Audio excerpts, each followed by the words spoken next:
Welcome to self-discoverywisdom.com, formerly known as Self-Discovery Media. On these podcasts, you're going to hear people who speak from the heart. They've taken the journey in life. Many things have happened to them, but they've changed it to happening for them. And in their strength, their courage, they've discovered their abilities and their wisdom, and they are now sharing it here with you. Do enjoy each show. We bring it to you with love and knowing that it's going to help you on your journey of life. Good morning, good afternoon, and good evening, everybody. Welcome back to another edition of Ignite Your Heart and Soul right here on selfdiscoverywisdom.com. I'm your host, Sarah Troy. My wonderful guest today is Eli Love. A beautiful name. I love the name. And he talks about unconditional expression, the ability to express yourself positively or negatively until you are completely finished and at peace. And he talks also about the school of hard knocks. I think we can all relate to that, don't you? He says when he was 5 years old, he noticed the difference between adults and kids. In his child's mind, adults were always grouchy and preoccupied, and kids were always happy, playful, and present. He made a promise to himself that at the age to find out that was so, sorry. Little did he know that he had created a subconscious script to always notice what made people heal permanently. Not a medicine or a medical treatment, but what changed people from the heart for the better. And after decades of studying, he finally found out that the school of hard knocks, that people come from the heart. There are countless stories of people going through years of hardships and traumatic events that changed their lives in a profound way. And he said to himself, must be a better way. So at the age of 40, um, he found it. Children have it. We have all had it. Then how do we get that conditional out of the unconditional expression around? Sorry, I'm not saying that properly. One of those days today. The ability to express ourselves positively and negatively around completely finished and at peace.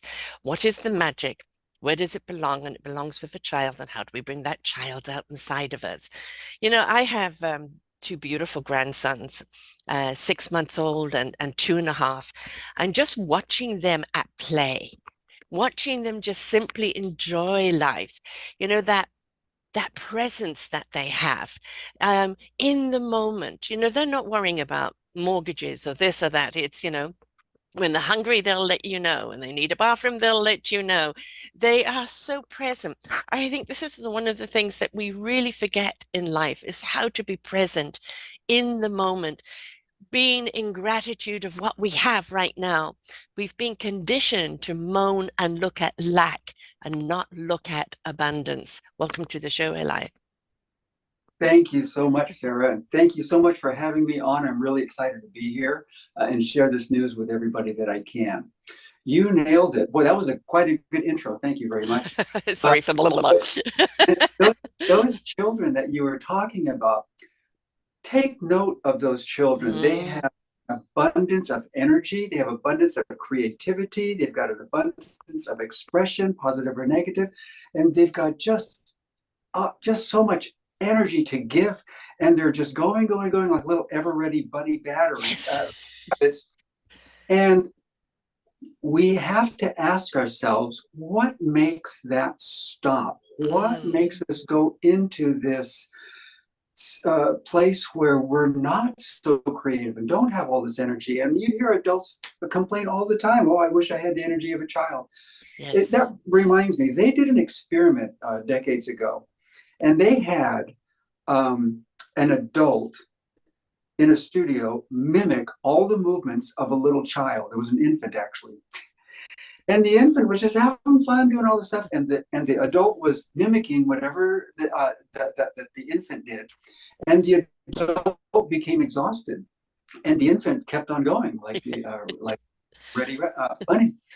Well, so they said, yeah, adults don't have enough energy as compared to infants. But what they didn't keep in mind was the infant was following its bliss. It was doing what it felt like doing in the moment. Yes. The adult wasn't. It was copying and doing something that wasn't its bliss. If you give an adult permission to follow their bliss, Hmm. I promise you they're going to have tons of energy. They're going to have tons of energy that they didn't know they had. But we get locked into this I'm supposed to behave mode that Yes. starts around 5 years old. It's Mm. just common. We're supposed to behave. We're not supposed to whine. We're not supposed to make noise. We're supposed to be polite. We're supposed to do all these things. And what we're taught is how to subdue Yes. that free expression, positive and negative. Now, what I tell my clients that are parents, I said, teach your kids to go into the blue room when they're having a fit, when they're having bad expressions, when they're having negativity come out of them. Take them into a place in your house. I call it the blue room. And in that place, they're allowed to have all their expressions and let them have it until they want to come out on their own. And I have had some clients that raise their children that way. And as soon as they're upset, they run to that blue room because they know that's their safe place. They can let it all out Yeah. and they come back out happy. And here's what adults forget. What happens when you're in that mode? Because we've been conditioned that negativity is a bad thing Yeah. and I shouldn't go there. Hmm. Not true. That's a myth. If you let negativity um, come out of you just a little bit, what happens is you get upset as an adult, and uh, you let a little bit of negativity out, just enough to come back into your body and get sane again, and then you go about your day. Well, you've left 80% of that negativity still in your system, and that gets stuck and accrued for the next day. Then the next day, it takes a little bit less to set you off, and you let a little bit out, but you've got more for the next day and the next day. And so it seems to the adult that we're getting more negative. Yeah. And so they say, well, I'm getting negative, but I'm just getting more negative. So that doesn't work. Not true. If you let it 100% out in one session, wow. And what I was going to say is adults have forgotten Hmm. what happens in those sessions, Sarah. We can't even imagine what happens in those sessions. We first of all, let ourselves detox Hmm. the energy. And it's detoxing mentally because we're saying words, we're saying things that might be hurtful, we're saying things that might be inappropriate, but we're detoxing, and that's the projection of it. You hurt me, you did this, Yeah. you did that, blah, blah, blah. That's projecting. And we're getting energy out. We're detoxing emotionally. We're letting ourselves get angry or letting ourselves cry if we need to. And we're letting ourselves detox physically. Our bodies are moving all at the same time. This is all happening at the same time. And what we have totally forgotten is that in those sessions, we see things in those places. We get past the projection and we start to see ourselves in that situation that's happened to us. And we start to see how this situation happens over here and happens over here and happens over here in my life. And we make sense of it. And when we come out of that one session, not only are we peaceful because all of that detox energy is Yes. out, but we've learned something. Hmm. We've learned something about ourselves. I'm telling you, I've done tens of thousands of these processes, and every one of them comes back to me. It comes back to me somehow, some way. Oh, like I might have been projecting on someone. You did this and you did that to me, and how could you do that to me? And when I let all of that out, it comes back to wait a minute. I'm doing the same thing, only on a different Yeah. level of my life. It looks different, but it's the same feeling that that person's projecting, giving to me. And so I go, wow, I've been putting up with this for so long that I'm making this person the bad guy, where actually I need to be paying attention to where it's really, really happening. And then so I let myself have my expressions about what's really bothering me, Sarah. And when I'm finished with that, no matter how long it takes, how many sessions it takes, this person doesn't affect me that way. Exactly. That person, Yeah. I don't make that projection anymore. I have way more understanding about that person, and I just go, Hmm. oh, yes, I understand what you're going through. I've been there before too.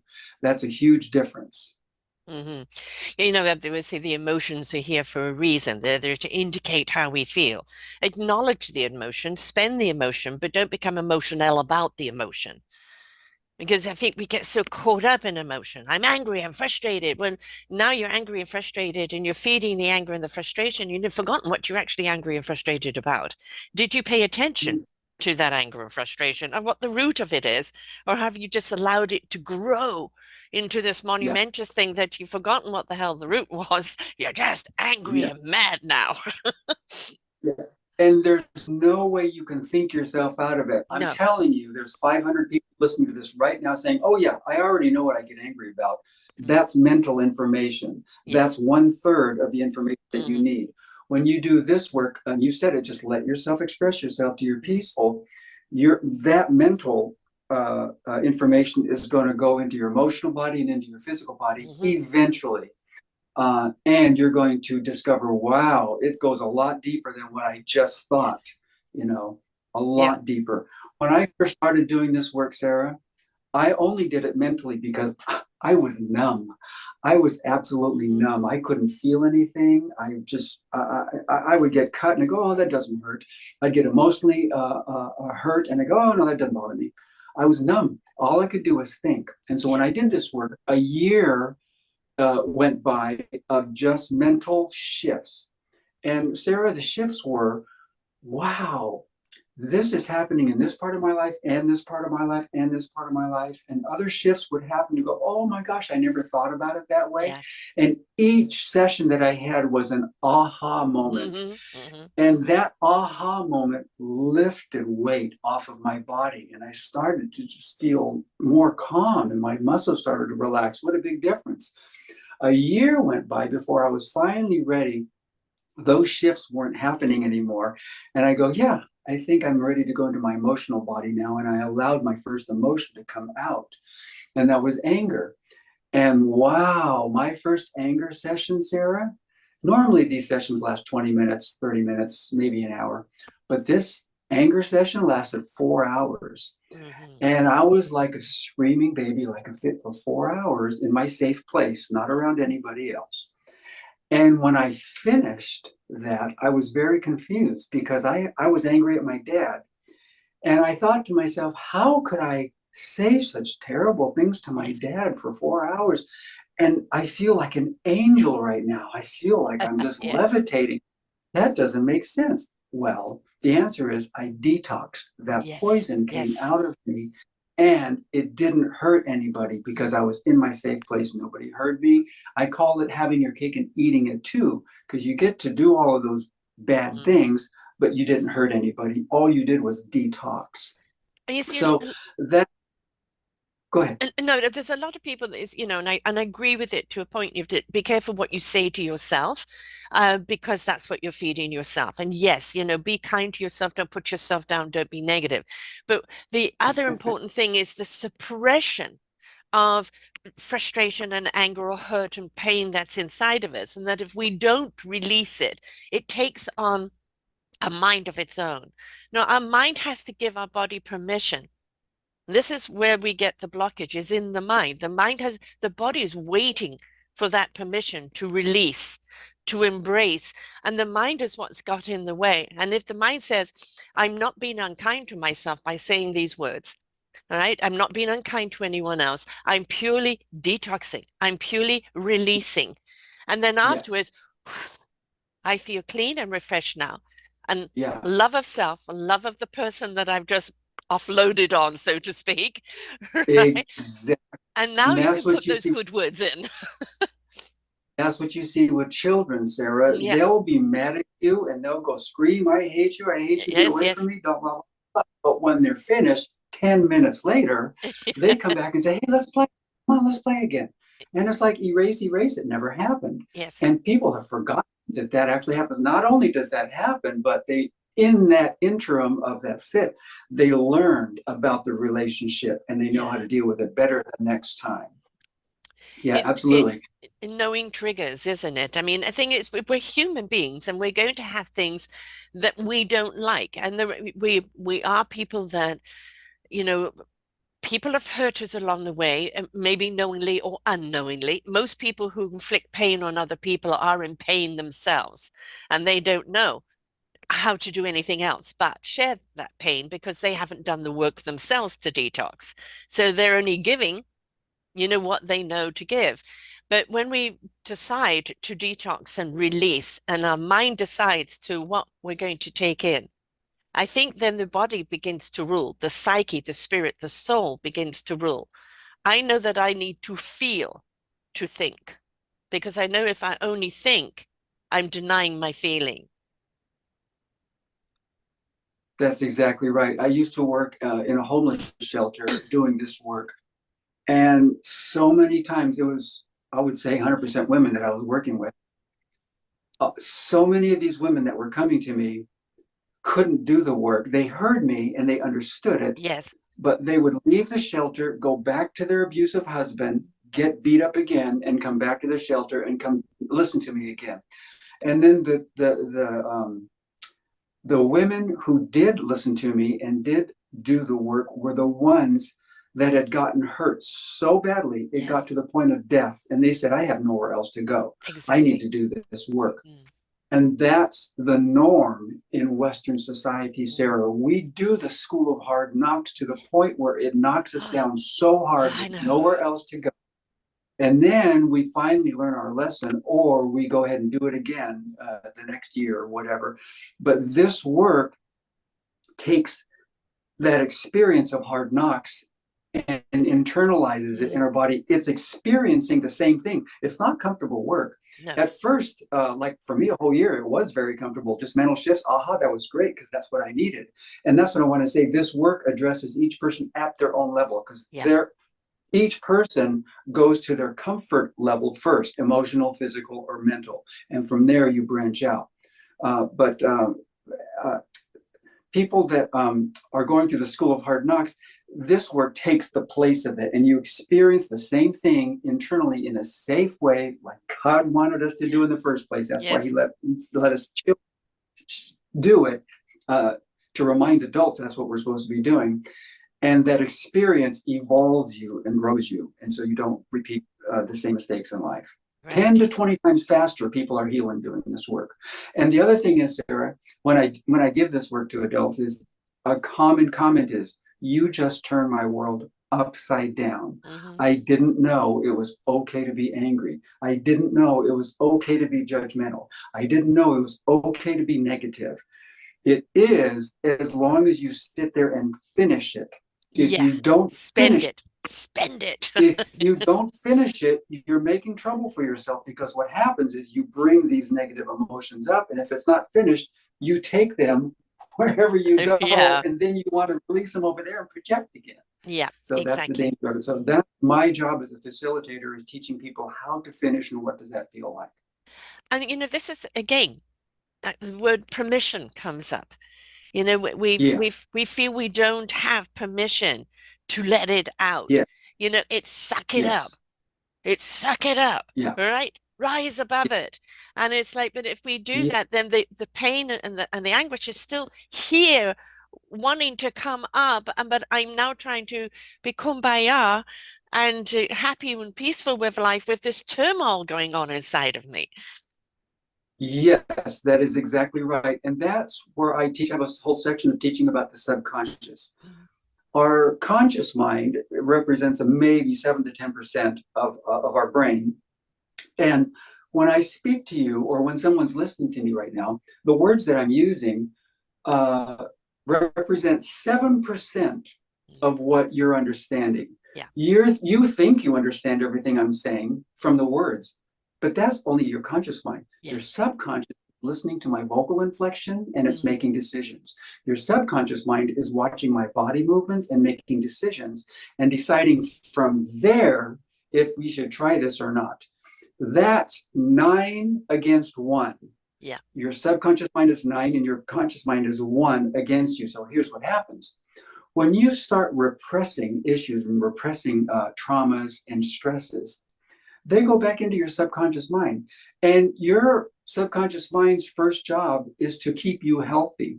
So Mm. it says, if you're not going to deal with it directly, then I'm going to find a way to project it out here so you can at least see it. And then when you've seen it so many times, you get sick and tired of it, then you're finally going to go through the emotional and physical part of it, and you're going to finally detox. And the subconscious mind is so, so powerful and so creative in getting these issues out here. One example that comes to mind is I was in my 30s, and it was a time when we were just copying cassette tapes. No problem. Oh, here, buddy, here, copy my cassette tape. There was no judgment around it. Well, then my best friend, he says, he says, that's illegal. You're not supposed to do that. I go, what are you talking about? He goes, yeah. I says, you're supposed to buy it and give these guys royalties. I go, man, I don't have to do that. I said that, but I felt different. I felt, oh, maybe I am taking some money away from somebody. So I went on copying, and I copied the tapes and I copied computer software. Well, it got to the point where I said, well, I know I'm not supposed to be doing this. I'm going to copy this one piece of software. It's $300, man. I don't want to spend the money. So I'm going to copy this, and then that's it. I'm not going to do it anymore. So I did it, and I felt that guilt. And at the same time, it was in the 80s where I bought a keyboard. It was then when they were starting to sell musical keyboards, the synthesizers. And I bought one, and I built a in my studio, and I put that keyboard on my shelf. And I said, oh, yes, that's going to be great. I'm going to practice on it tomorrow. Went to sleep, and when I got up the next morning, that shelf had broken, and the keyboard fell on the ground, and I had to replace a part on it. And how much did it cost? $300 exactly. And that was the first time I thought to myself, wow, the universe works very cleverly. Yes.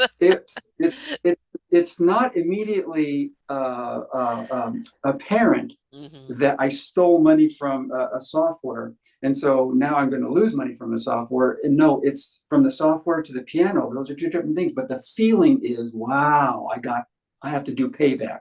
Yeah. And when we start doing these processes, we start recognizing how we do payback. And the picture doesn't look like the same, but the feeling is the same. The feeling will connect.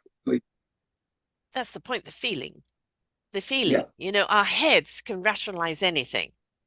We can talk ourselves into anything, out of anything, justify anything, right? Because we've been conditioned to do so, right? But, this is when you come from the heart, when you're governed or compassed by the soul, and the spirit is really true in its action, our minds will know what to do when it needs to know what to do. And there is no need for validation or justification. It just is, right? You are in truth. But if we stay stuck in our minds and go, it's just this once, or it's just this, it's just that, there will always be a payback, because that's the balance of life. And we have to understand that our gratitude is a form of payment, right? Being grateful for things is a form of payment. Receiving is you're not only being paid in the form of receiving, but that gratitude is that acknowledgement of that receiving, and those energies are going back and forth and back and forth. So I always say to people, if you're having issues, get out of your head. Write it down, scream it down, sing it down, art it down, run it down, spend it, get it out there. But don't let it affect the rest of your psyche and your body and everything else, because when that lives in a state of love, a state of heart, spirit, and soul, it's in truth. And let that govern your choices, right? Because we're still going to get frustrated. Okay, spend it, spend the emotion, but don't let it affect the rest of you. Sure. And there's so many adults out there right now that are saying, oh, I've already done that. I've gone to talk therapy. I've gone to therapist. Yeah, I've already done that. Doesn't work. The difference is you stay in that mode until you're peaceful. That's the difference. And 9 out of 10 adults fail the first time. I'm facilitating them. They say, okay, I've said everything I need to say. I'm done. We go, well, that's not our job. Our job is not to say everything you need to say. Our job is to keep on talking until you're peaceful. And I notice your foot is wiggling like this. I go, what's that about? So they think about their foot and they go, oh, well, and they say, okay, I'm done now. Go, well, I noticed that when you say a certain word, your eyebrow twitches like Mm. this. And you go, oh, really? I didn't know that. So they go there and they go, oh, yeah, yeah, that feels like, ah. And when they're finally peaceful, I can see it and I can feel like, okay, now you're done. I did this with a high school student just not too long ago. On his first session, Sarah, he talked about 30 minutes. And at the end, he said, wow. He said, I did not know I'm angry. He Mm. said, up till now, I've been blaming everybody else for doing this and Yes, that and the yes, other. He yes. said, but I'm just angry and I'm making them wrong for it. And I Mm. go, hallelujah, that's a great insight. The second session, he came to me. He comes back and he says, wow. He says, I'm a narcissist. He says, I don't think about anything but anybody but me. He says, it's always me, me, me, me, me. He goes, that's amazing. I didn't realize that about myself. After those two sessions, he was able to do those processes on his own and get to peace. I can see that easily. And that's my job. It only takes from 2 to 5 sessions and you're on your own. And then that was amazing work he got in just 2 sessions. The other thing is, Sarah, that's Western society. We have been Yes, programmed to suppress all of yes, this yes, stuff yes, and then yes. have to work it out in projections in School of Hard Knocks. Right. I saw a documentary decades ago about this filmmaker who went to Africa and was filming a tribe. And during his stay there, the men had to go off to war and fight another tribe. But there was a couple who had just gotten married. They go off, the husband goes off to war, and the tribe comes back and says, oh, sorry, your husband died in the war. And the camera was on the bride, and she just fell to the ground immediately and started grieving. And immediately, all the women of the tribe ran to her, picked her up, took her to her tent.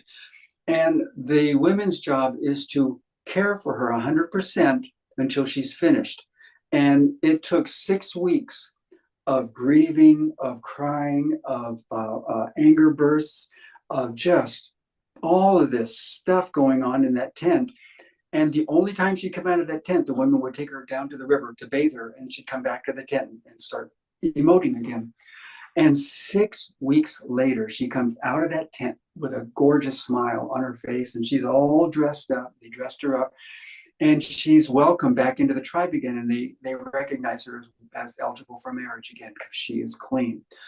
That is a far cry from Western culture that says, oh, no, death in the family, you never get over that. You're going to take that to your deathbed. Right. Not true.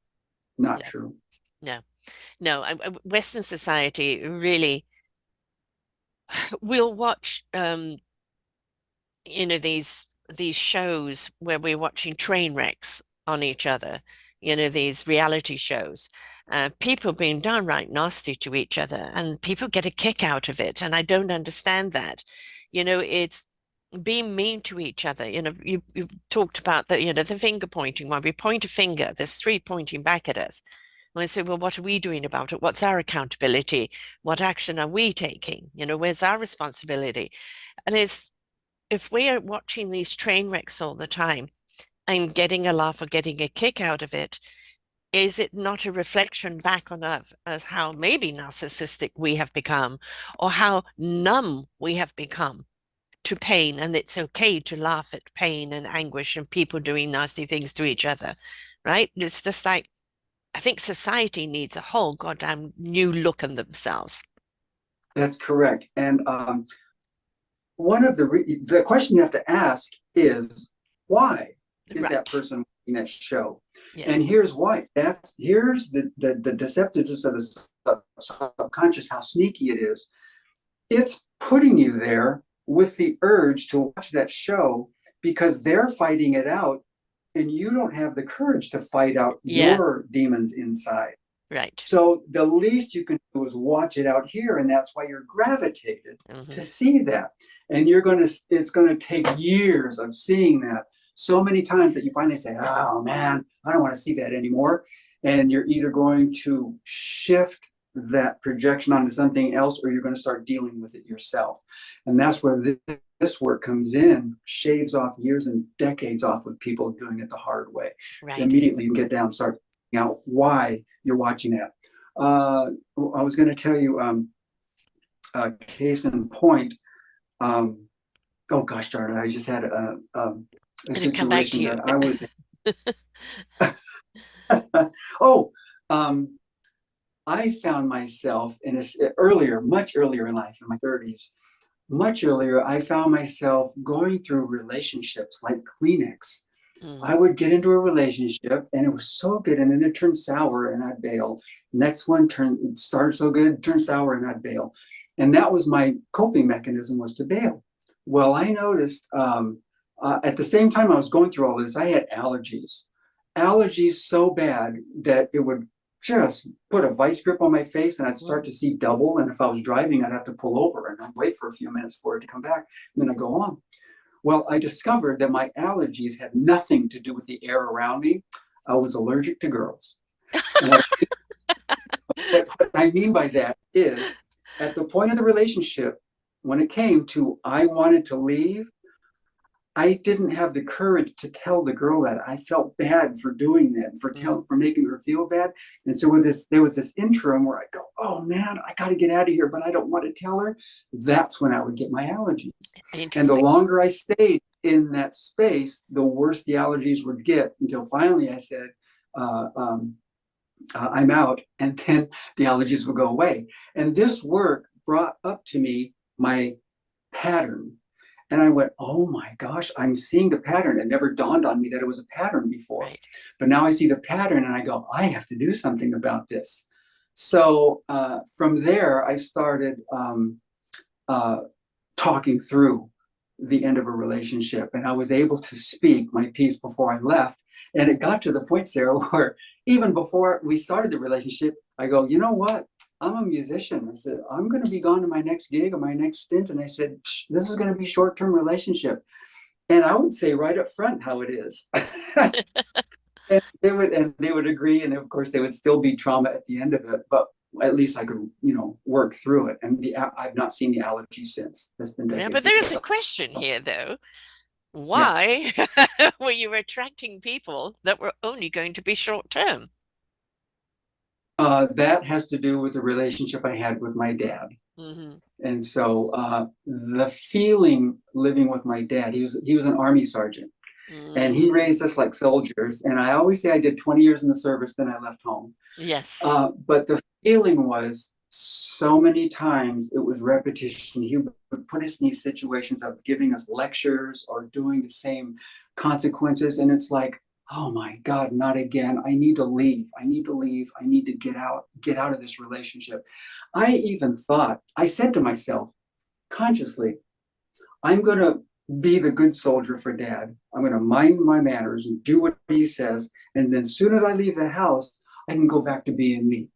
Well, lo and behold, I left the house and me never showed up again. I still had all of this toxic stuff inside of me and I had Right. to learn how to work through it. Yeah. When we look back on relationships, you talked about it earlier about women in halfway houses and going back to abusive relationships. And that's because it's all patterning that they don't realize they're constantly repeating.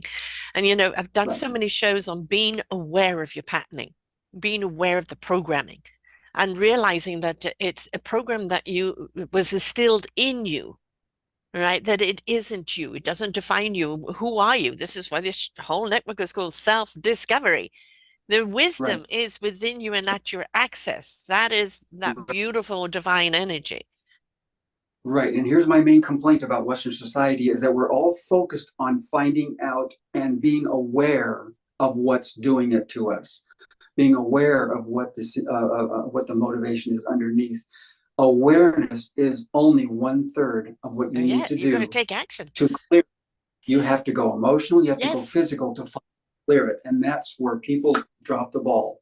Yeah. Well, So that's many, them. They're not willing to do the work. And that's the point. Is being aware that you're in the same patterning, you're in the same program. This isn't working. I'm doing the same thing over and over again, expecting a different result. What am I going yeah, to do now that I'm yeah, aware I'm repeating this pattern to break the cycle? right. And that's what I love about this work is from the first session on, you don't stop until you're peaceful. Sarah, that peaceful feeling is a gift. You go, whoa, I haven't felt this in a long time. This feels great. You feel And it light, you feel motivates you to free. want to do. Yeah, just yes, it's a Yeah, beautiful feeling. yes. Yeah, the other day I had a guitar student come in, visibly upset. And I said, "Hey, what's going on?" She goes, "Oh no, let's get to lessons and I need to go to work pretty soon." I go, "No, no, stop. Tell me what's going on." So she told me a little bit about it. And she goes, "Okay, I'm ready for the guitar session." No, no. I said, "You're still upset. Tell me a little bit more." On the third time of telling her to keep on talking, I could see that she had calmed down. She was back in her body. I go, "Yes, now we can do our guitar session." It lasted 10 minutes and she was out the door. Sarah, imagine her going to work with all of this in Yeah. her and what the end of that day looks like. Yes. No, she came to her guitar lesson and she's like this. And now what does the end of her day look like? That's just one day. Compound that by 365 and by years and decades in a lifetime. And you have two totally different Yes. lives ahead of you. Yeah. So it's You amazing, just amazing. The thing is, there's always an answer. I'm a firm believer there is always an answer. And we've just got to be willing to look for it. We've got to be willing to take the journey. I've interviewed some people who have gone through stuff Mhm. that no human being should have to go through, you know, what they've had to face. Oh, Yet they made a choice, the choice to deal with the pain, deal with the anguish, deal with how they were wronged and to redefine their lives on their terms in their own self-discovery of who they want to be by discovering their courage, their strength, their abilities, their meaningful purpose, stepping into the self-love, the love of who and what they are here to do. And they still have bad days. They still have days where little old memories come up and they know how to deal with them. And then, okay, hello, I see you, but I got rid of you a long time ago. Your presence isn't wanted. And then they can move back on again. But it does take, it's not for somebody else come and fix me. No, what you're doing is showing people how to release themselves and find themselves. But if you're not willing to participate in your own healing, in your own presence, in your own heart, soul, and spirit, in calming your mind and allowing your mind to get out of the way and let the rest of it speak to you, then you are always going to be in turmoil.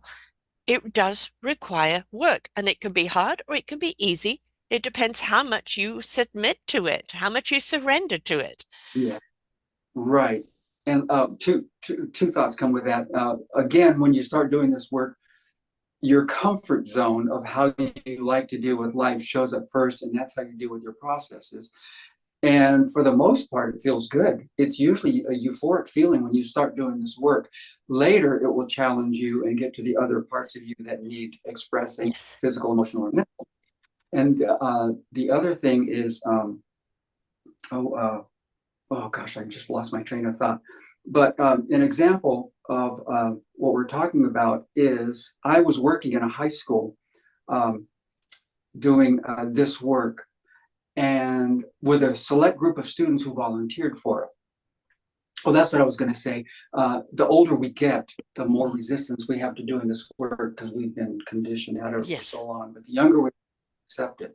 So I was working with a high school group, and I was doing this work, and we are getting some good results. I was in there for an 8-week session, and toward the end of the 8 weeks, this teacher calls me up and says, "Hey, I hear you've been doing some great work with the kids that you picked to do." I said, "I didn't pick them; they volunteered for the program."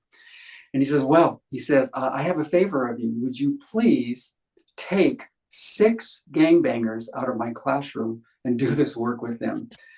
And he said, "They are so disruptive. They make noise. They irritate kids. They pick on the girls. They're rude. They're filthy mouth." He says, "I can't. I don't know what to do with them." He says, "Can I send them to you?" I said, "Well," I said, "I only take volunteers, but here's what I want you to do. Send them to me anyway, and I'll do what I can do." So he sent them to me, and the school gave me a private room to work in, and it was a library. They were sitting up against the wall, and there were books behind them and stuff. And I said, "Okay, guys, these are hardcore gangbangers. I'm telling you, they're not messing around." And I said, you're the only reason you're here is because now you can talk about anything you want to." And they go, "What are you talking about, man?" I go, "You can just talk about whatever you want to." And they go, "Do we need to ask you anything?" They go, "No, you don't have to ask me. I don't need to talk. This is just free time for you." Whoa, cool. So this is the first thing. One of the guys reaches back and he just happens to pick up an urban dictionary.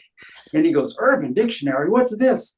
And I go, well, that's a dictionary about slang, in the English language. I said, you can look up slang words. He goes, does it have cuss words? I go, well, yeah.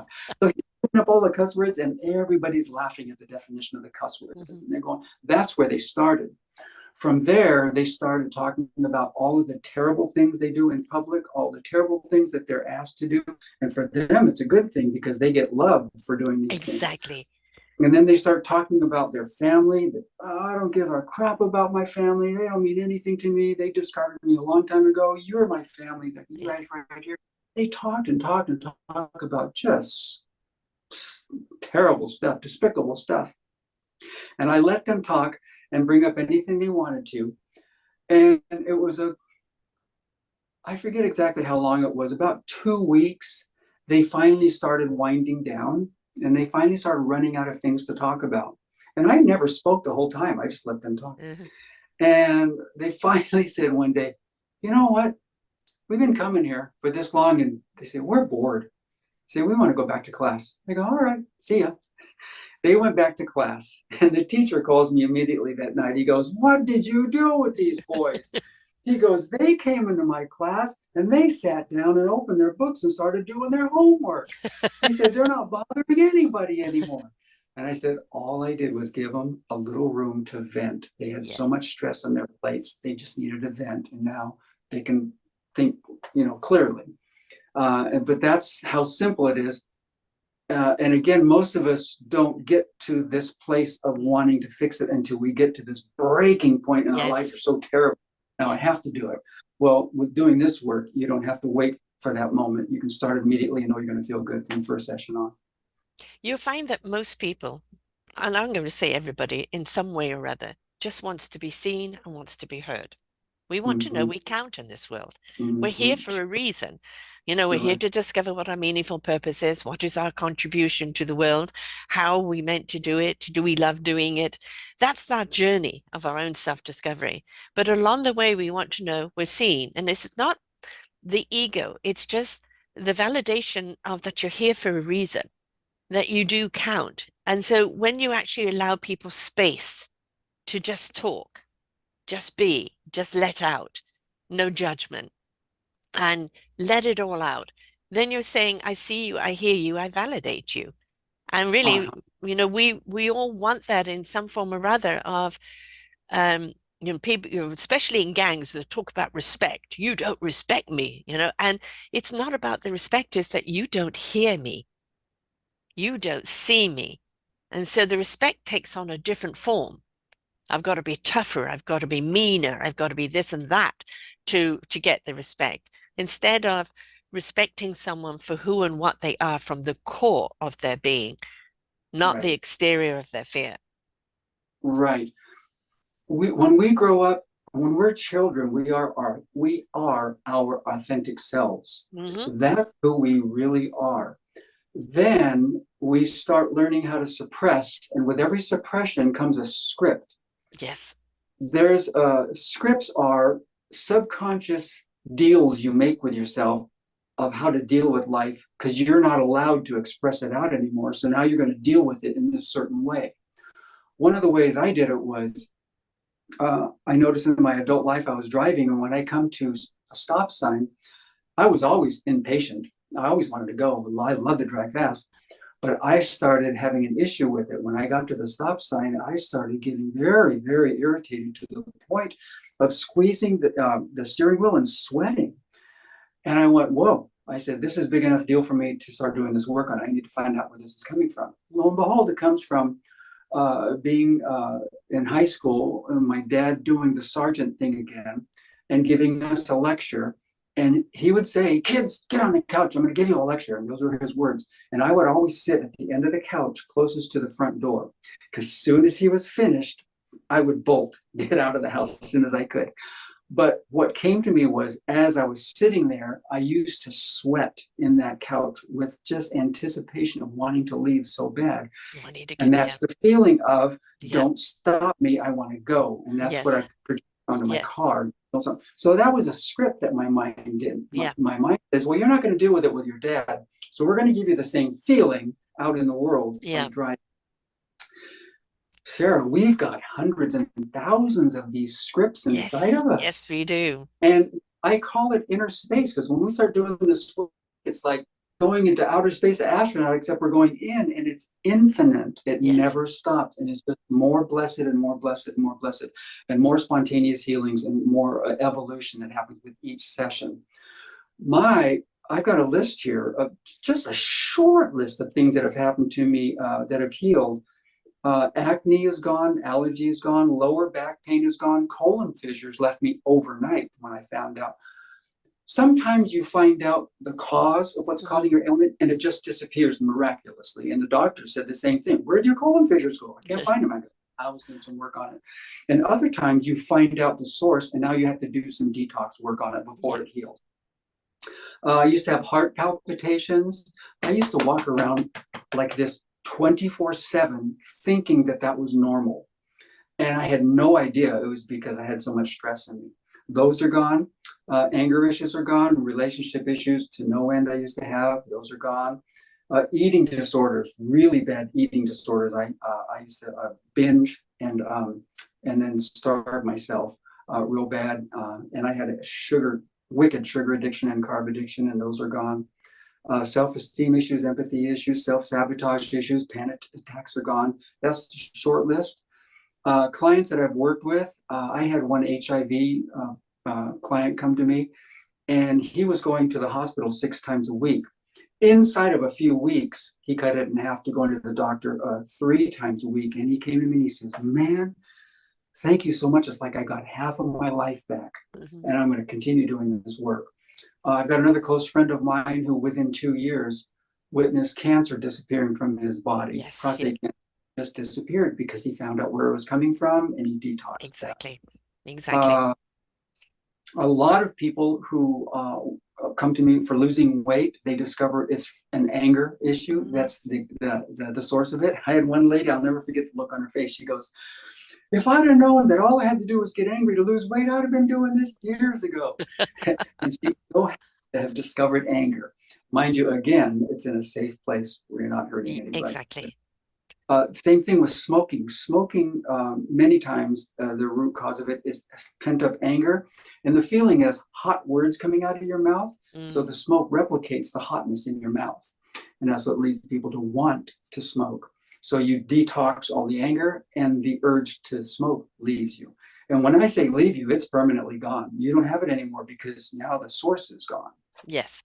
And that's the point, isn't it? It's the source, the root of every problem. And you've got to dig out that root. But if you don't know, if you don't do the investigation as to what the root is, then how are you going to know what to get rid of? We are in a society where it's Band-Aid. Band-Aid, take a pill or do, take some. This is why we see so much addiction, whether it be work, sex, food, drugs, booze, and because it's to numb how you're feeling, because it is about suppression of how you're feeling.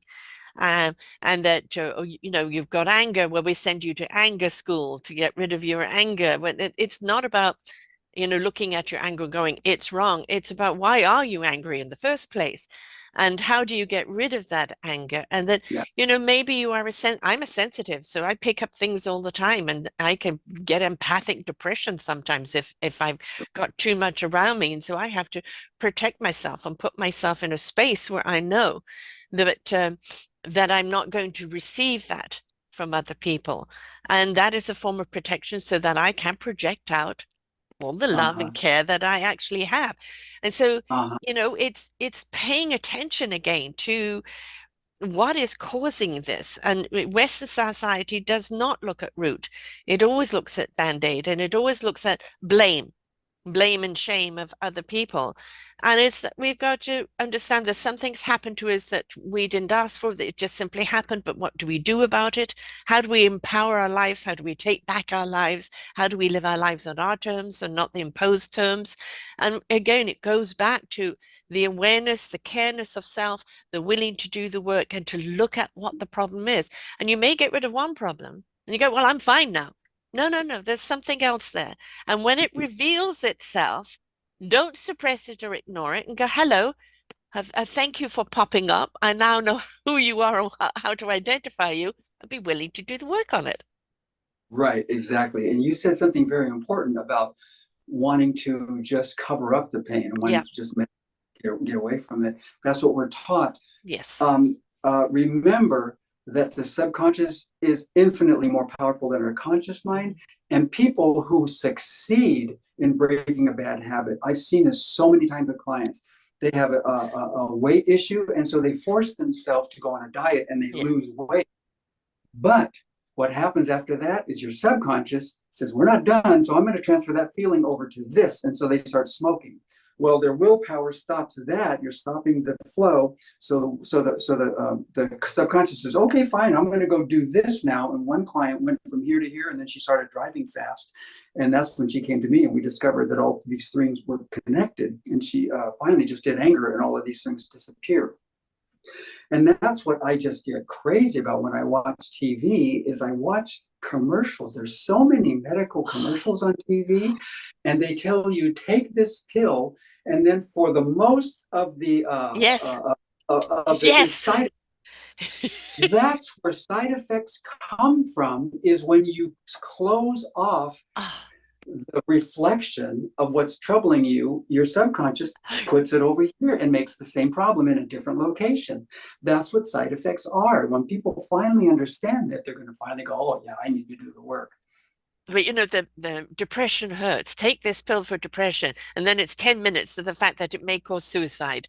And it's like, Right, why is it on air? Why is this drug right, even around? Why are you right. even looking at this as an alternative? Right? I just Well, when you're raised that way, that's the right answer. I had when I did that class in high school I was telling you about, there was one girl that came to me, and I didn't know this until after the class.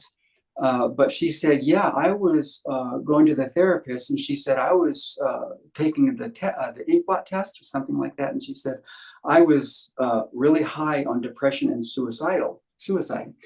And the therapist said, we need to put you on meds. And that's when I happened to show up. And she said, Mom, she goes, this guy at school is teaching us something. He says, let me try this before I go on meds. And the mom says, yes, honey, try that. She came to me, and in our little group, we worked for 8 weeks. And she went back to the therapist after that, and she goes, the therapist says, I don't know what happened, but your test scores are so low, you don't need medication at all. Don't even worry about it. Because she gave herself for 8 weeks to do the work. exactly. We've just got to be willing to do the work. We don't realize this, that as children, we're sponges. We're absorbing everything else around us. And, if this discord around them, they don't understand what it is. They don't understand why mum and dad are mad or why wars are happening or floods or fires or this or that. They don't understand that. They just know it's a bad experience and one that Mhm. makes them feel insecure. What happens with that insecurity? It's in the cellular structure. It stays there and grows and grows and grows, and that insecurity becomes insecurity over many other things in their lives. And if we don't look at that and go, okay, what really is the root of that insecurity? Why am I afraid? Why am I too scared to step out and do this and do that? I know I have the ability, but what's holding me back? And we don't realize that it could go right back to when you were a baby or a child or something happened and you have no idea that it needs to come out. And that's the willingness to, as you said, go through the cellular structure of release. And you release one thing, you feel great, you've got that peace. That doesn't mean you're in that peace for the rest of your life. Something else may come up, deal with it. You know how now to find that peace. Right. And as the issues come up, you discover you revisit past traumas and past issues, but you're dealing with them on a deeper level now. Yes.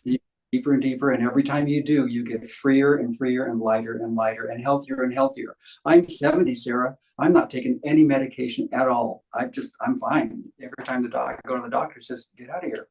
Right. And I know that it wouldn't be the case if I wasn't doing this work, because already in my 40s, I was getting real bad, laying on the couch for 3 days at a time with back pain going out, going to the doctor for this, going to the doctor for that. And I know I'd be either gone or a complete mess by now if I hadn't been doing this work. Because Right. every time I do this work, I get lighter and spontaneous healing show up. You know, it says, I've been given a couple of diseases. One when I was 2, it stayed with me for my life, and another one 29 years ago. And I have a partnership with them in the sense that I know if I push too far and I don't honor my body, my psyche, my well-being, I will pay the price. But at the same time, I am not my disease. It is something Mhm. that is there as a challenge and an obstacle at times. But if I feel empowered within me on who I am as a human being and doing what I'm doing, and I pay attention to my limits, then we have, I've just turned 69.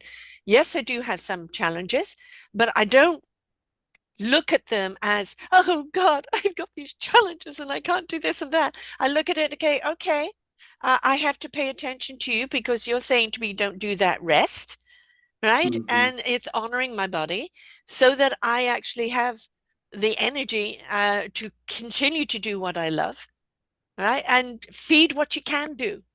Feed what you can do. But I think a great deal of it is some people have received injuries or something in life that is going to make them vulnerable. The body is being damaged, but it's how you look at it and how many people they become the cancer.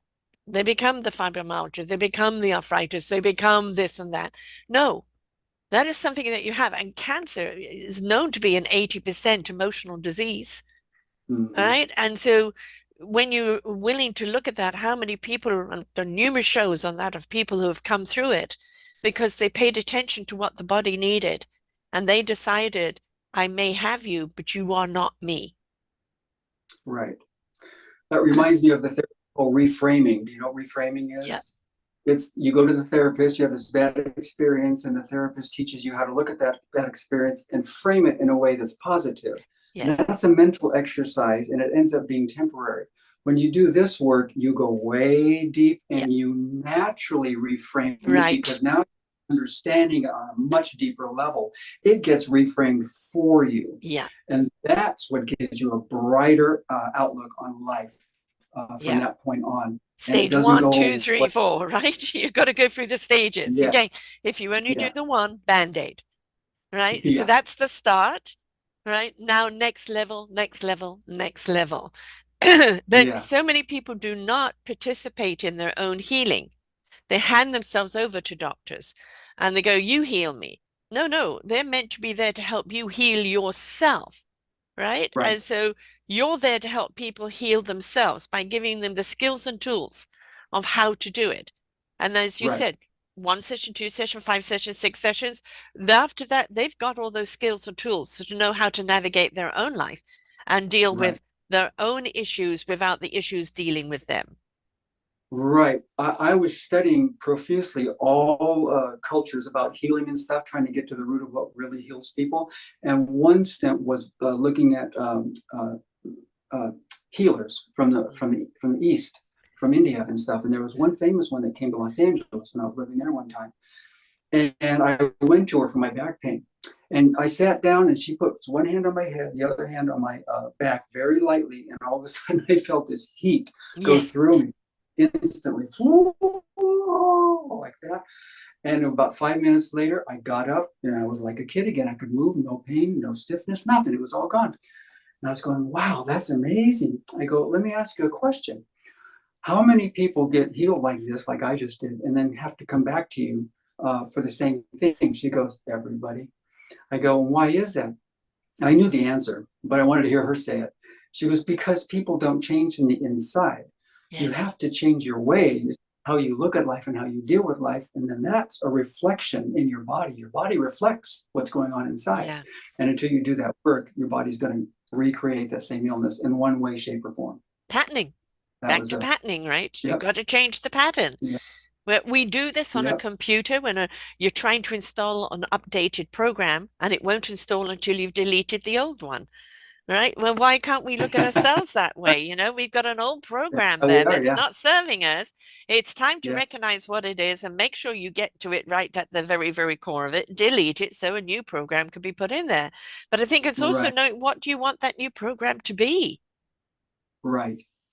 Well, that's the exciting part about Mm. what we do is you do the work and you don't know what's going to I happen. You know. don't know the You're in surface, self-discovery.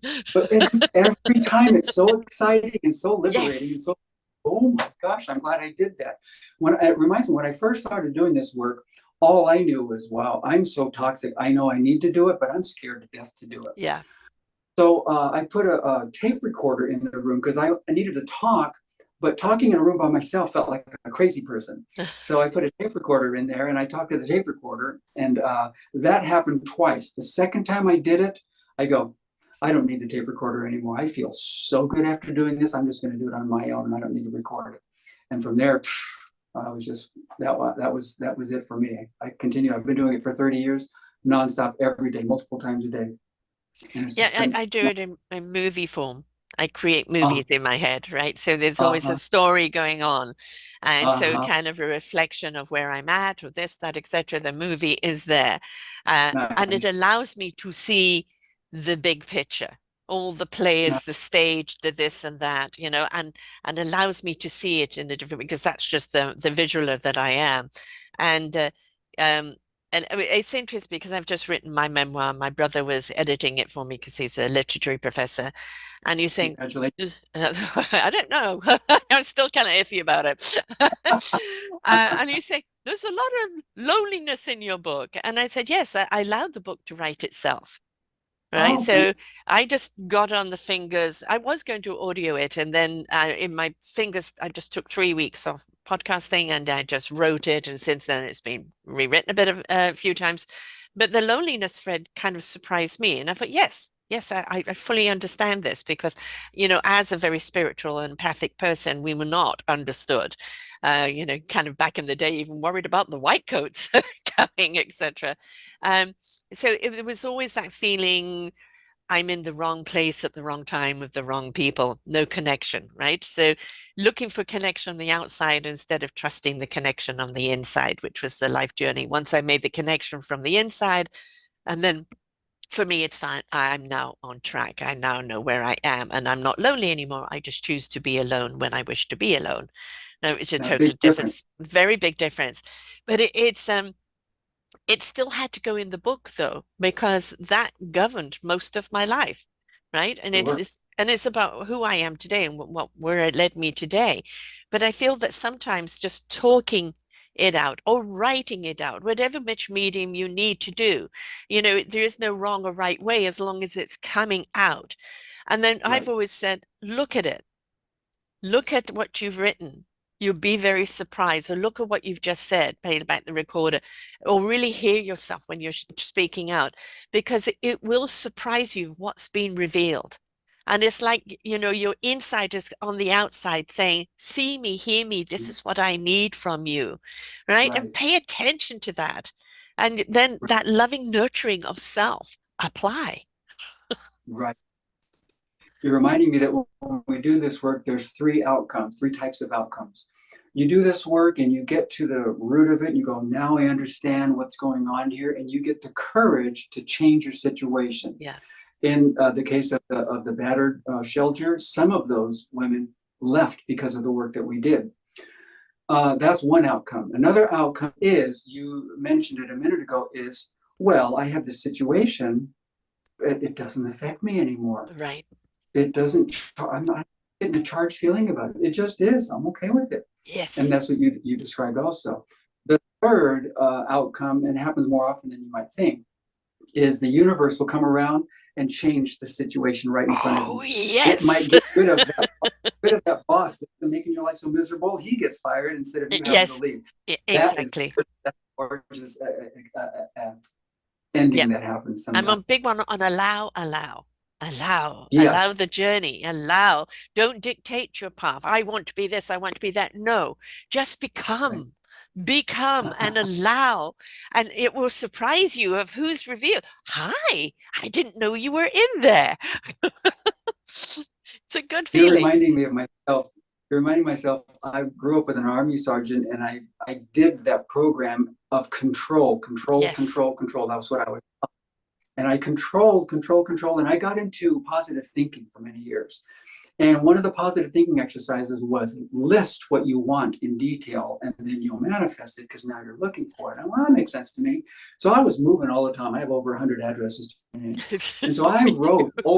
I wrote over 50, YouTube, over 50 things that I wanted in the next house that I was going to rent. And by golly, 47 of them showed up. I couldn't believe it. I'm getting good at this.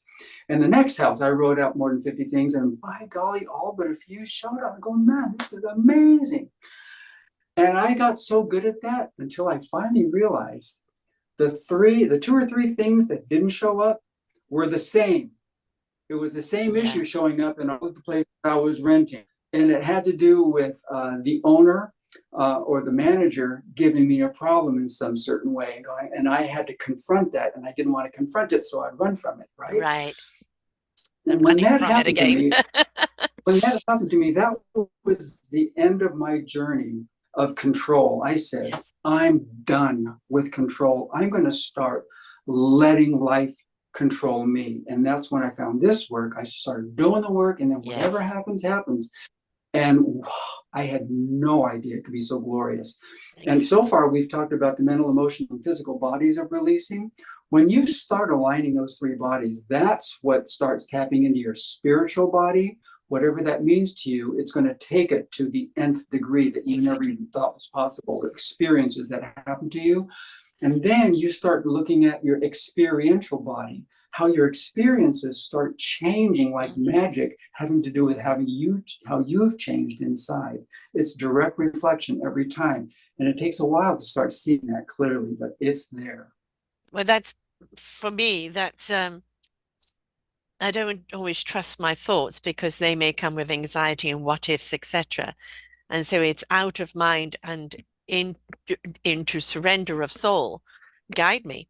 Where am I meant to be? And very often, I do my own show every week, which is my own reflections, etc., of what's going on. Sometimes just press record to see what comes out.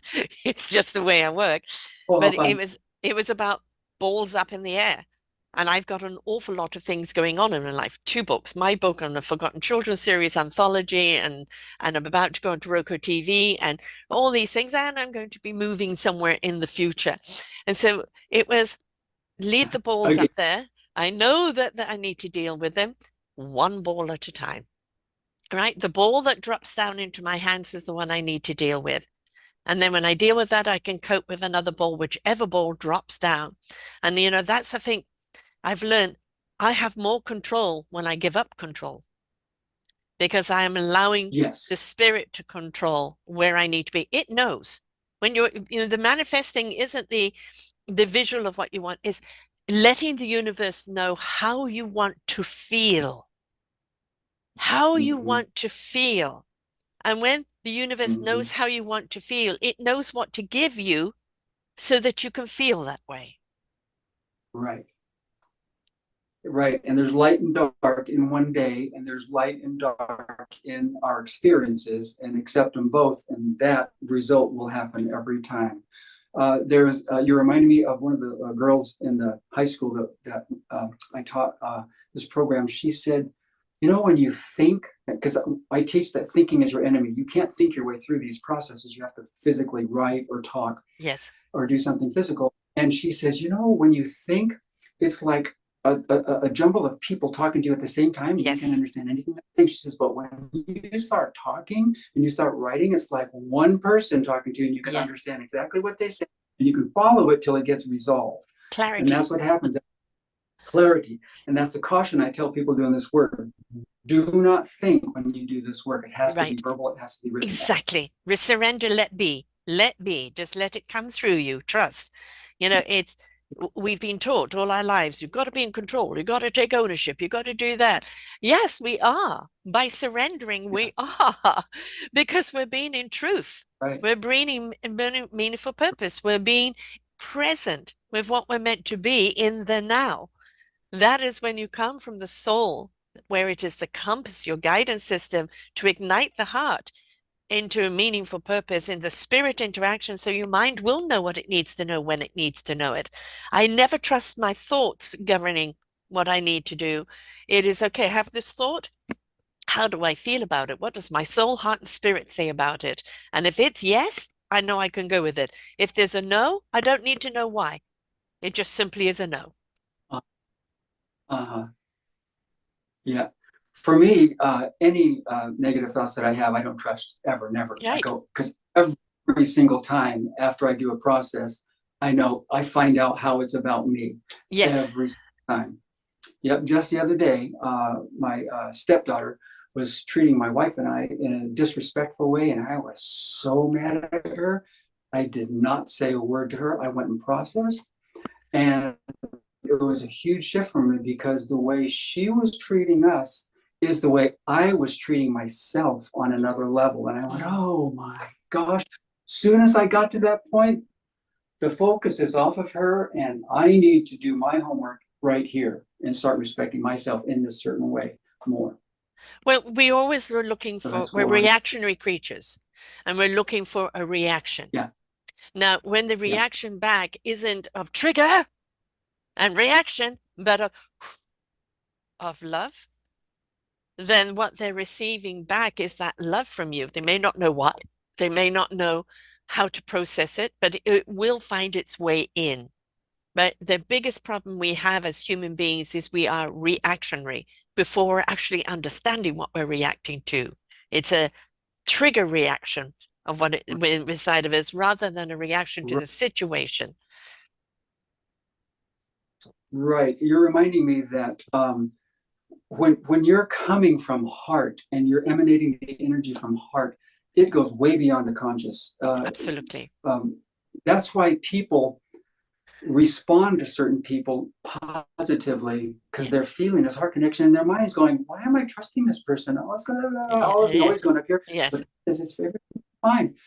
I remember before doing any of this work, I was wandering around in the universe, and I went into a store and I saw this clerk bent down putting things in the shelf, and it was a woman. And this woman stopped and looked at me, and I felt angelic presence. Hmm. And my mind did not know how to process that. Right. It felt so good. I immediately broke the gaze and ran out of the store. I went, what was that? I was not able to let myself feel love yet. But Right. that was one of the experiences that made me curious to find out how to get there. It And finds that's its what this way work. in. Even if it's a seed, it Yeah. finds its way in. You may not, may run from Yeah. it. Um, you know, I've moved around a great deal as well. And my son, you're running from something. I said, no, I'm always seeking. I'm a wanderer. I'm an explorer. I am always seeking.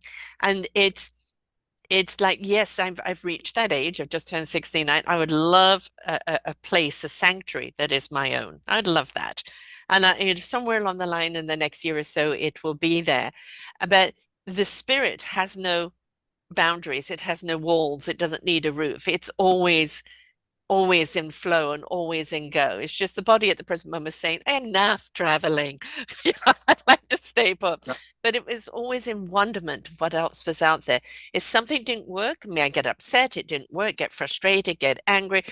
Okay, what's next? What's next? Because for me, failure is giving up and giving in.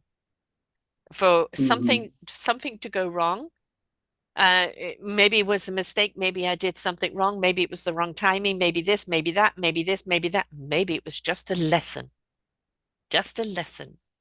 Take the lesson and move forward. Well, that's one thing I've learned, Sarah, is there are no mistakes No.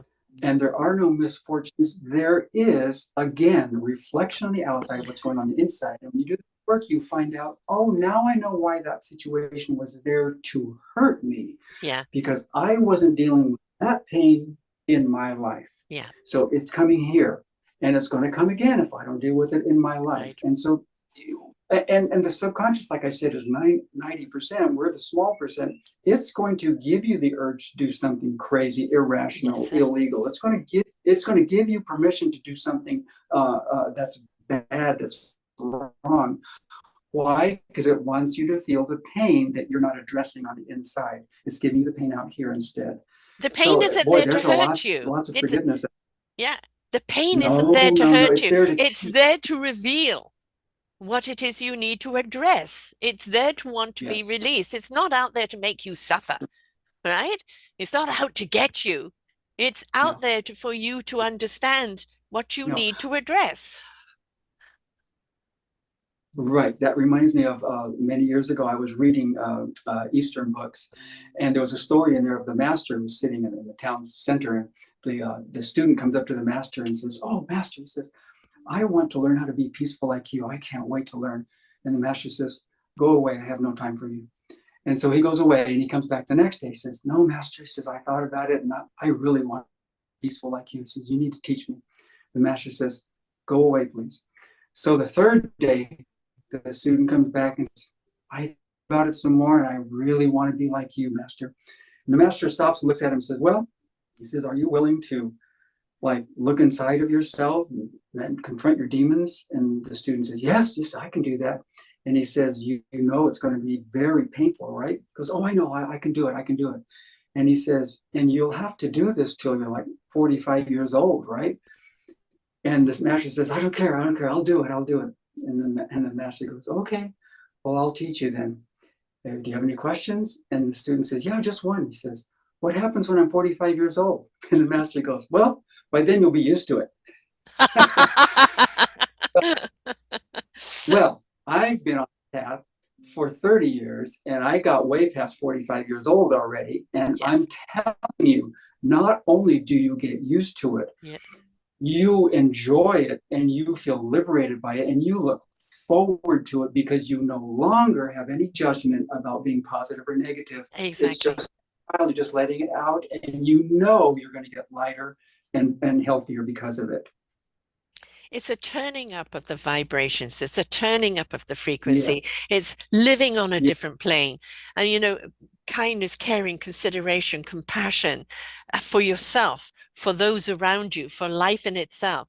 We can't always help people that are in the fear and in the anger until they're willing to help themselves, right? But sometimes just being the love vibration, being in right, that higher realm, what exudes out of us becomes the, right. the energy that they're needing should they wish to apply it to them Mhm. healing themselves. Everything is free will.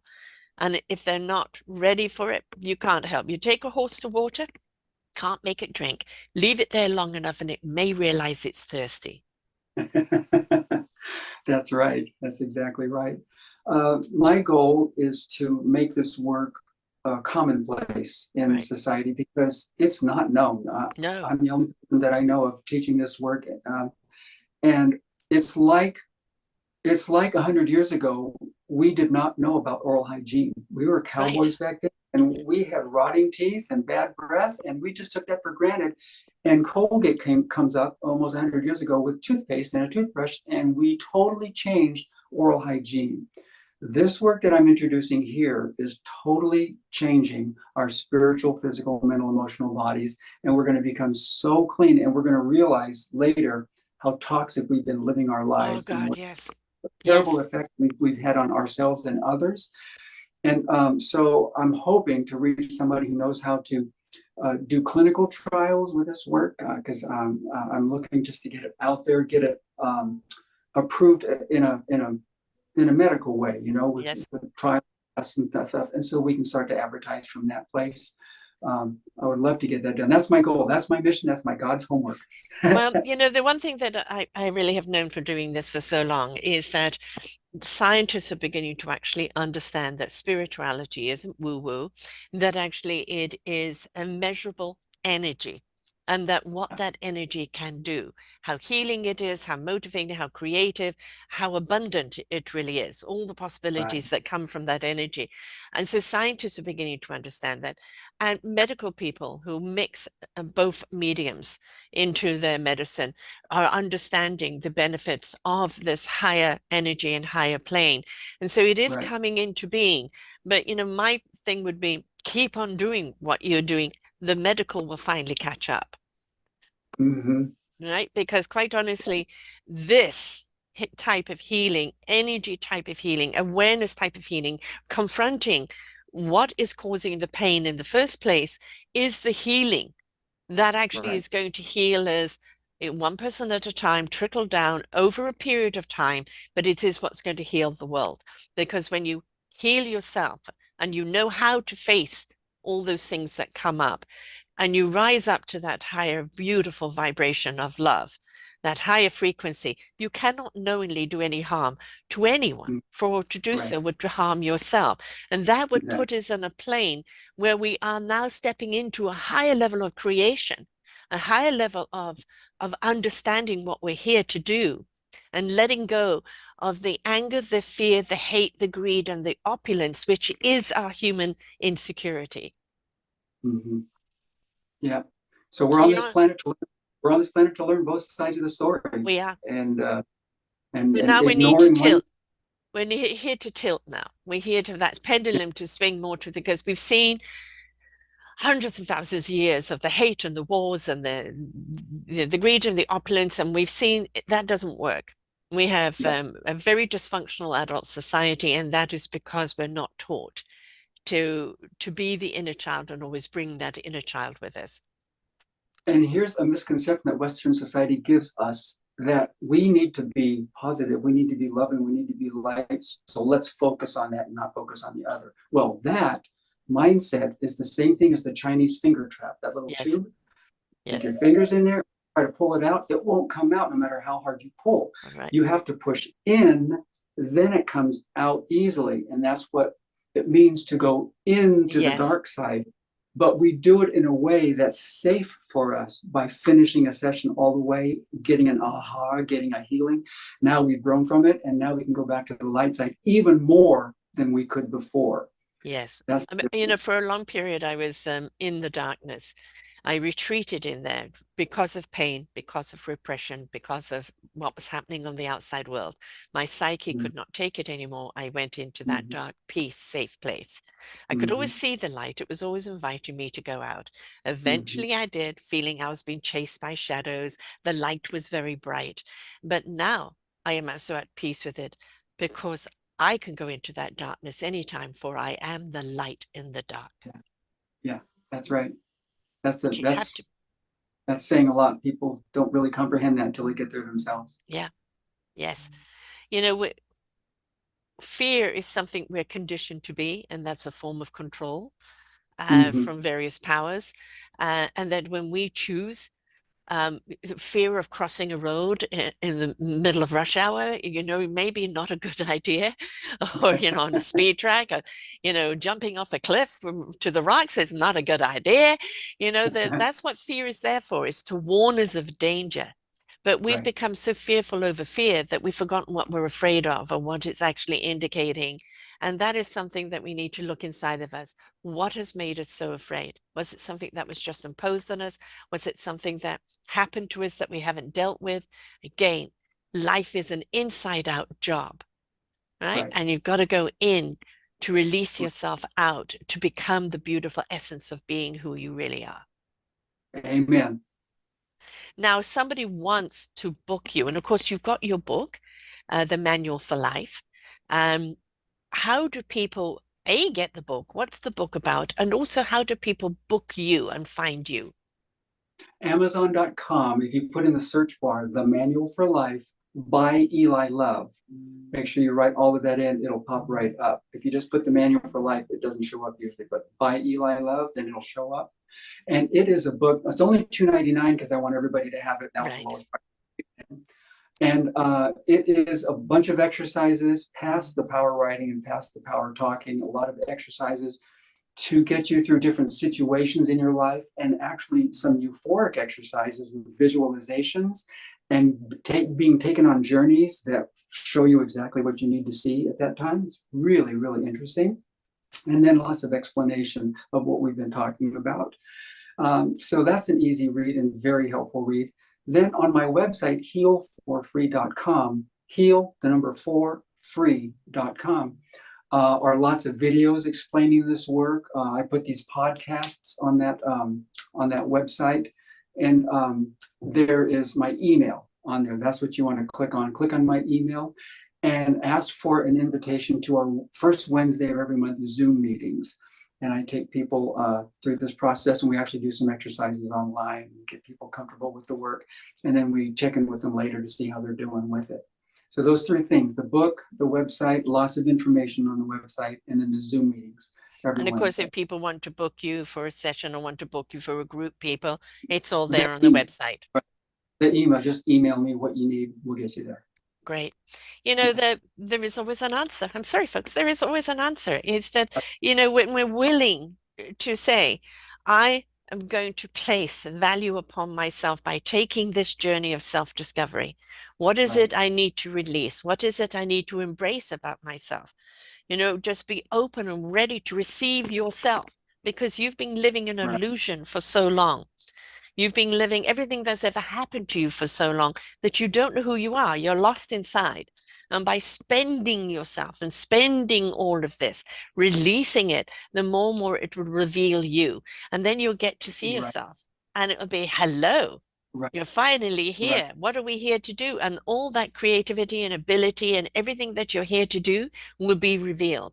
But it can't when right. you're in chaos. So spend the chaos, and so that you can find the clarity, because it lies within. You've just got to be willing to do the work. And as you said, it could be 2 or 3 sessions, or it could be longer, but really what you're doing is giving them the skills of how to do it for themselves. Because Mm-hmm. let's face it, I don't care, you know, how peaceful you and I are in the present moment. Stuff is going to happen, you know, like just Oh, before we that's came on this call, fighting with a particular organization, trying to get something done that had already taken an hour and a half and nothing happening, right? Because you can't get humans anymore. Uh, right. and, you know, yeah, it's frustrating. But, you know, for me, make light of it. Let it out there. Don't suppress it. Like, it doesn't bother me. Yeah, of course it bothers me. Right. So yes, but now the bother is gone. The bother is gone. Right. Spend it. Right. Don't let Uh, it bottle up. You know, I call Fox News. They take a pimple and make it into a volcanic eruption. Right. This is what not dealing with something inside of you. There could be a simple pimple inside of you that, had you dealt with it, would have popped and dispersed. Instead, you let it grow and grow and grow. Now it's this volcanic eruption that you don't know how under, to control, understatement. right? So deal with it in the now by Yeah, recognizing what is happening to you and then knowing what to do about it. Scream in a room, go for a run, jump on, you know, on a bridge, screaming at the trains going by, whatever it is you need to do. that's right. You're reminding me of, there's a part in the Bible where it says, "Don't go to sleep on your anger." Yes, And what that means to me is, don't go to sleep without having a process in your day, because you have stress in your day, whether you realize it or not. And if you right. just let it out at the end of your day, you're going to sleep so much better. You're going to wake up so much happier. Yeah. When children start to get cranky at the end of their day, most adults would say, "Oh, they're just tired. They need to go to sleep." No. When a child gets tired, he goes to sleep. When a child gets cranky, it's because his filters are coming down at the end of the day, and he's starting to let the day's stress out. And if you just let him let that stress out for the day, Bit of a wobbly here. he's going to wake up so much better in the more times of life. And find out what it is that you can do. Maybe putting on some music, stamping your feet, you know, letting it out. You know, what does the kid like to do that kind of releases that stress? And so, okay, ready for bed now. Exactly. Exactly. Find out what it That's the is. fun thing. Mm. That's the fun thing about dealing with clients, is listening to their stories about what they did in their Yes, exercises to get rid of that stress. It's right. really, it's very creative and very interesting. There is, no one size, you've got to do it this way. It's you find your way that works for you, but what Right, is important, you've all got to do it. right. Yeah, if you want to Whichever way, grow. you've all got to do it. If you want to grow, if you want to be whole, if you want to ignite your heart, soul, and spirit into action, you have got to be willing to put in the work. And the more, you apply and the more that you go in there and willing to do the work, the more you release yourself. And the more you realize, why didn't I do this earlier? Exactly. Well, yeah, there's a good reason for that too, but it all works out. Yes, exactly. Thank you so much for being with us here today and sharing all your valuable information. God bless you, Sarah. Thank you too. it is so important that we place that self-respect and honor on ourselves. We're all here for a reason. We're not a waste of space. Let us, really invest in ourselves. Let's let out what isn't serving us. Let's embrace the beautiful light that's willing to come out and wanting to come out and shine bright. It's all there. We've just got to be willing to uh, um, go in and do the work and release ourselves and make that self-discovery of just how awesome and flawsome we really are. So thank you so Right. much, Ellie. And to everyone else out there, please reach out to him. Heal, the number 4, heal for free. Free. So it's heal number 4 free.com. Reach out to him, look at the videos, start immersing yourself into it, and reach out one-on-one, a group. Maybe the whole family could go through this. What a concept. Everybody going through it at the same time. Wonderful healing, folks. So please participate in your own healing. And until next time, folks, bye for now. We hope that you enjoyed the show. There are so many more for you here on selfdiscoverywisdom.com. Just go to the podcast tag at the top there and you will see all the many genres and all 3,000 shows ready for your listening. We are here to serve you, to help you on your journey of life, and we know that through inspiration it begets invitation. We are supported by you, the listeners, and those that we interview. Anything that you can spare us in donation would be greatly accepted, and we do hope that you enjoy the next show.